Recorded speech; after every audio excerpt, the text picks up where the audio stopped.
And welcome back to Ladies Can We Talk. As I mentioned before our break, we have a guest joining us in this segment, Dr. Merrill Matthews, or as he's known among his friends, Buddy Matthews. Hi. Hello, sir. Hello. How are y'all? We're very well. So glad you joined us this evening. Okay, so Buddy Matthews, I want to take a moment to tell our listeners, he is with the Institute for Policy Innovation. He is a resident scholar there at IPI, which is an independent, nonprofit public policy research organization based in Dallas. And IPI.org is just an endlessly informative website to go to, all sorts of good stuff all the time. But I asked him to come on tonight to talk about an article that he'd written, which I like the title, which was The California Governor's Plan to Create More Jobs in Texas. And it relates to California promising to raise, or at least the governor is behind raising the minimum wage in California up to $15 an hour. So how come you're saying that'll drive jobs out? Well, it's been one of the things that's happened for the past several years, that jobs have been leaving California to come to Texas. They've been going to some other states as well, but Texas is one of the leading job attractors from California. Of course, we've got Toyota moving here in the Dallas area recently, and a study that was released from a consultant in California not long ago estimated that something like 9,000 jobs, company headquarters or jobs had been transferred from California to Texas over the past 5 or 6 years. So it's a massive influx of people coming from California to Texas. You know, I think it's so interesting, and now I've had this conversation, I think, with you on the show before, but it's just amazing to me that the liberal side of things gets to make the argument all the time that we care about poor people. And that's why we want to raise the minimum wage. We're going to in California's case, are going to supposedly raise it by the year 2020 to $15 an hour. But the economic consequences, I mean, it seems like everybody knows them except the liberals who keep pushing them. Yes, they phased theirs in 2022, so they've got a few years. Though New York has just passed one that phases it in by 2018, so they're trying to go California one better. But you're absolutely right. In fact, it's kind of a joke there in California. I had to speak to a group. I was asked to speak to a group in February. And they had drivers pick you up, so somebody picked me up and was taking me to the hotel. And he said, "Where are you from?" I said, "I'm from Dallas." He said, "Well, what are you doing coming to California? All of our people are moving to your state." And in fact, the Texas Comptroller, this has been 4 or 5 years ago, but the Texas Comptroller mentioned that if you want to rent a U-Haul, it was very expensive to rent a U-Haul going from California to Texas. But if you were going from Texas to California, they'd just about give it to you because they had to get so many back there. That is so funny. I do recall her saying that. It was Susan Combs said that, right? Yes, she did, and it was very funny. But that's exactly what's happening. Your point is they raise these minimum wages because they want to try to help people out.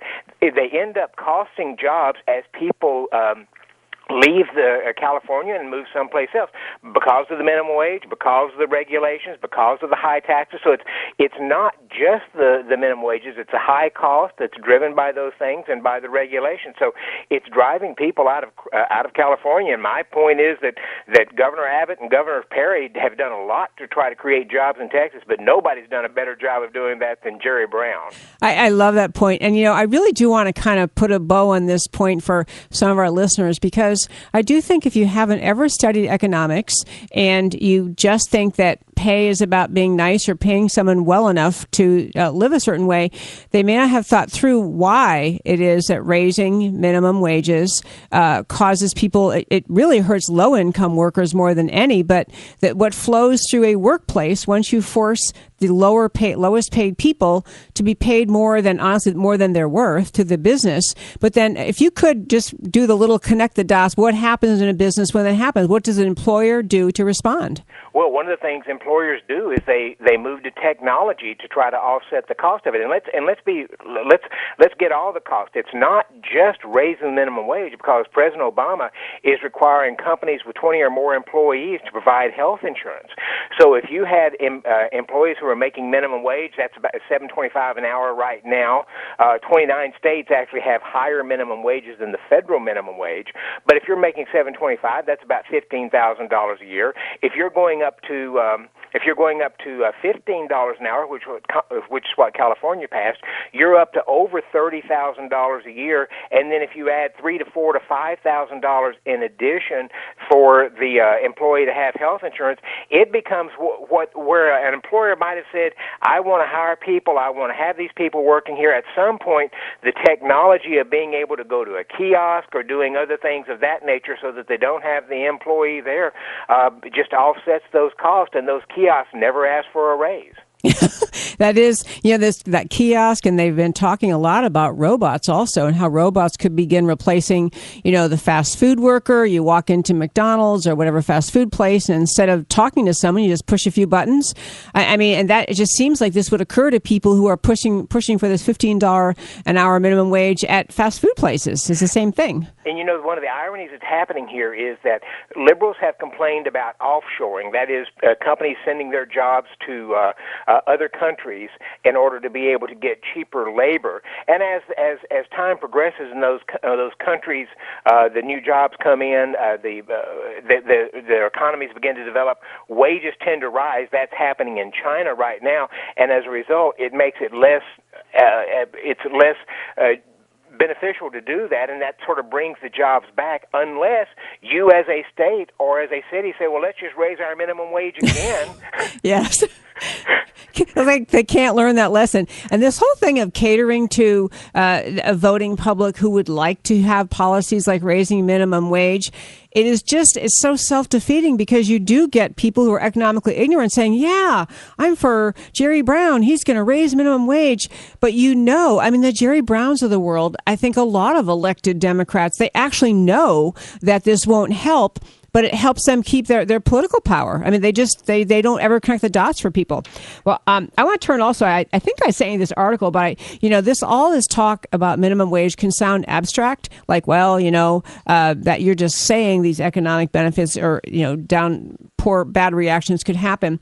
But actually, it's already occurring in California. There was a garment maker, the biggest clothing maker in Los Angeles, American Apparel, is actually talking about outsourcing the making of some of their garments, and they've been there like 30 years. That's right. They're talking about that, about 500 jobs that could be wiped out, and they're talking about outsourcing. And outsourcing means that you are keeping it within our country. You're just not in the same state. Offshoring is when you send it to another country, and they're talking about outsourcing, and that could cost some 500 jobs. They're saying there. And of course, when Toyota decided to move its headquarters to Texas, there are thousands of jobs, and those are high-paying jobs coming to Texas. And Toyota's tried to make the case, well, it wasn't just because of the regulations and other things going on and the taxes going on in California, but that was a big part of it.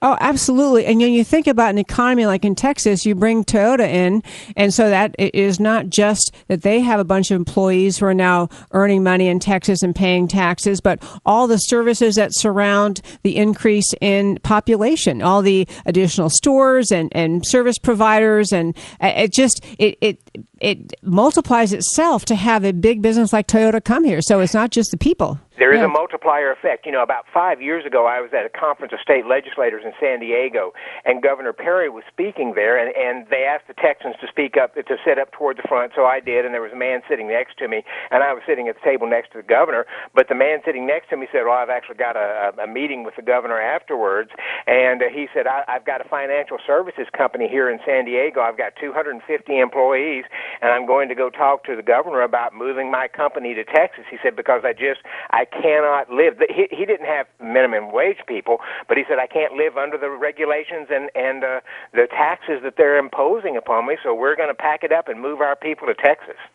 Wow. I love that we're talking about this, and we're getting close to a break. I should have asked you, can you hold on during a break? Absolutely. Great. We are getting pretty close to it, but I like that story about Governor Perry and the former Texas governor and Governor Abbott today is continuing his kind of policies because it's really realizing that business, they're inviting business in. And I think in this show, we always try to talk to women voters. And I like to be sure to connect the dots between when you bring businesses in, this false dichotomy is talked about in politics where, Republicans care about business and Democrats care about people.